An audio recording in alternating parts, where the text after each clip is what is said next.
السلام عليكم ورحمة الله وبركاته، اللهم صل وسلم وبارك على سيد الخلق حبيبي يا رسول الله. ازيكم عاملين ايه؟ يا رب تكونوا بخير. النهارده جاي لكم فيديو جديد، فيديو ترفيهي كده من نوعه. ما تنسوش الاشتراك في القناة، اللي مشتركش في القناة بقى كده تنزل تشترك في القناة وتفعل الجرس عشان كل ما نازل فيديو يوصل لك ان شاء الله.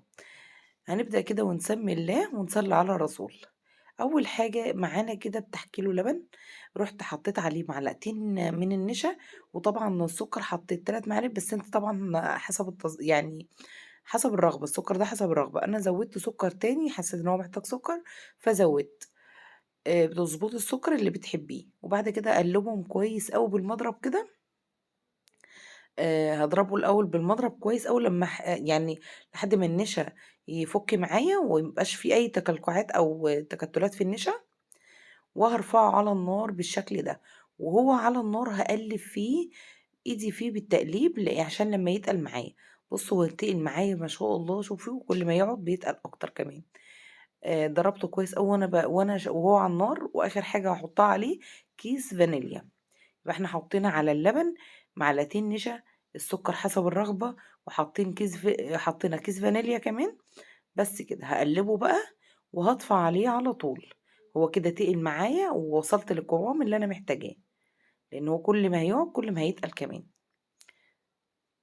هارفعه بقى كده من على البوتاجاز يهدى بس شوية كده، وهابدأ أصبه كده في البولات أو أطباق التقديم زي ما أنا عايزة.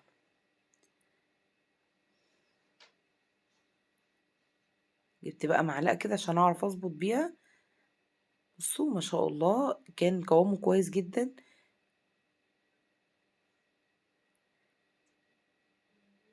أنا هاملة نص البولة بس أو نص الطبق، لأن أنا مش هاملاها كلها علشان لسه هحط حاجة تاني عليه.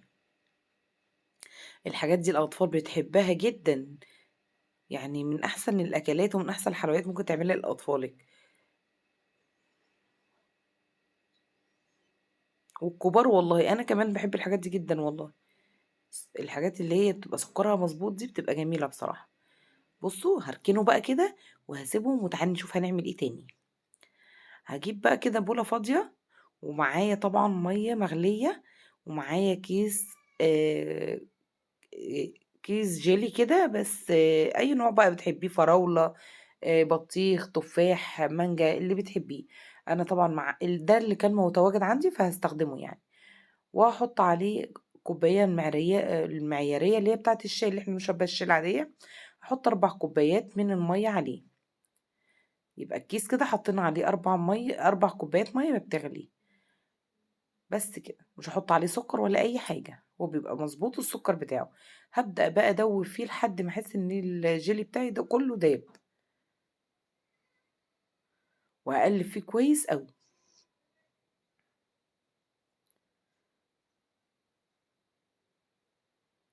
بصوا انا عايزه اقول لكم ان انا كنت بوريكم ان هو اساسا لسه ال- المهلبيه بتاعتنا يعني ما مسكتش نفسها وما اتجمدتش كده، هي لسه سخنه. فهسيبها برضو تبرد براحتها شويه. لو انت طبعا الخطوه اللي انا هعملها دي، لو انت مش هتقدري تتحكمي في نفسك فيها او مش هتقدري تعمليها صح ومظبوطه، فبلاش يعني تصبري لما المهلبيه تتماسك خالص.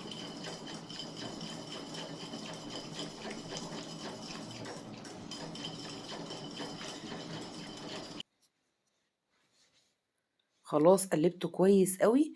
هبدأ بقى، بص انا كنت بدربه بس الاول اشوف، اصل كده اللي المهلبيه بتاعتي ما تمسكتش لسه، فانا كنت هستنى عليها شويه فلا.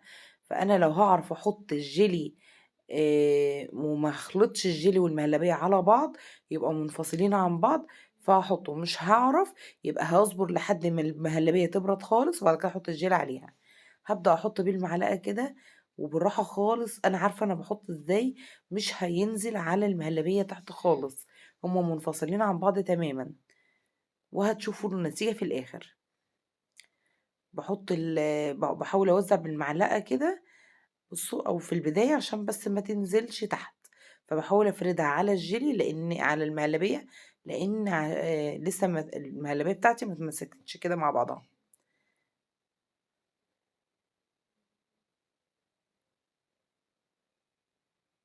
بس هحطه بقى كله الكميه بتاعتنا دي.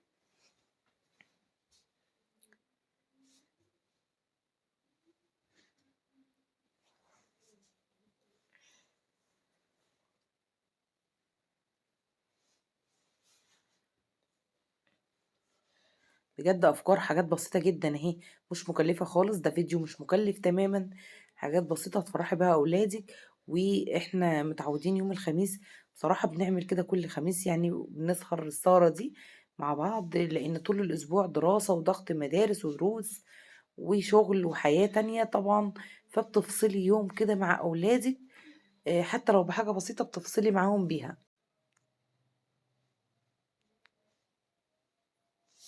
ما شاء الله بصوا، هو انا عملت الكيس على قد البولات اللي انا عاملاها بالظبط، وهيطلع مظبوط بالظبط. هبدأ بقى اوزع كده على البولات كلها بنفس الطريقة برضو.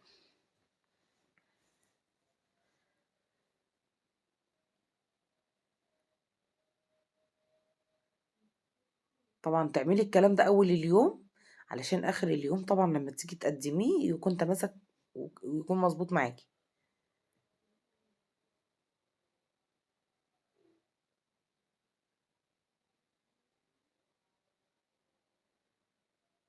الله على الجمال، بصوا بقى شكله بجد تحفة. عايزة طبعا تخلي المهلبية كده، عايزة تحط الجيلي تحت وتستني لما يتماسك وتحط عليه المهلبية من فوق، مش هتفرق. التقديم ده انا بدي لحضرتك الفكرة، وحضرتك طريقة التقديم دي زي ما تحبي. خلصت بقى الكمية بتاعتي، هسيبها بقى تهدى شوية وبعد كده هدخلهم التلاجة. بعد ما دخلتهم التلاجة بقى تعالي نشوف هنحضر ايه تاني للسهرة بتاعتنا النهاردة. طبعا حطينا لب سوري، وهنحط لب سوبر، وهنحط كمان فول سوداني. لا لا، ده انا دلعتهم على الاخر.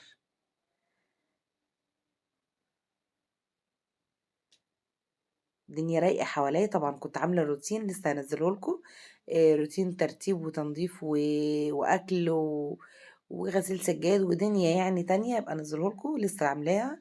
فكنت طبعا ده كله عاملاه من بقالي يومين مطبقه لحد ما خلصت كل اللي ورايا، والحمد لله مفيش اي حاجه في مكاني، نضيفه زي الفل. يعني هناخد الاجازه واحنا مرتاحين، اللي هي جمعه وسبت يعني.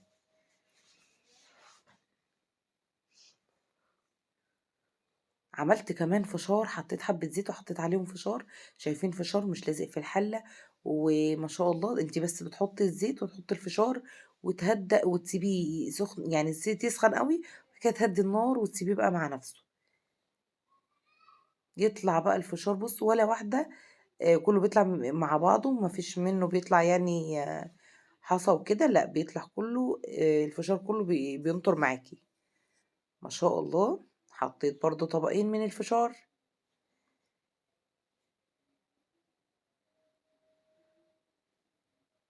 طبعا كمان كنت عاملة بطاطا بالنوتيلا، برضو هنزل لكم الفيديو بتاع البطاطا بالنوتيلا ده، تحفة ان شاء الله. هعمل بطاطا بالنوتيلا وعملت بطاطا بالبشاميل، وهنزل لكم الفيديوهات دي في الطواجن بقى، وهنزل لكم ان شاء الله الفيديو الجاي. وما تنسوش اللايك والشير وسبسكرايب ودعوة حلوة من قلبكم، واستودعكم في رعاية الله، ومع السلامة.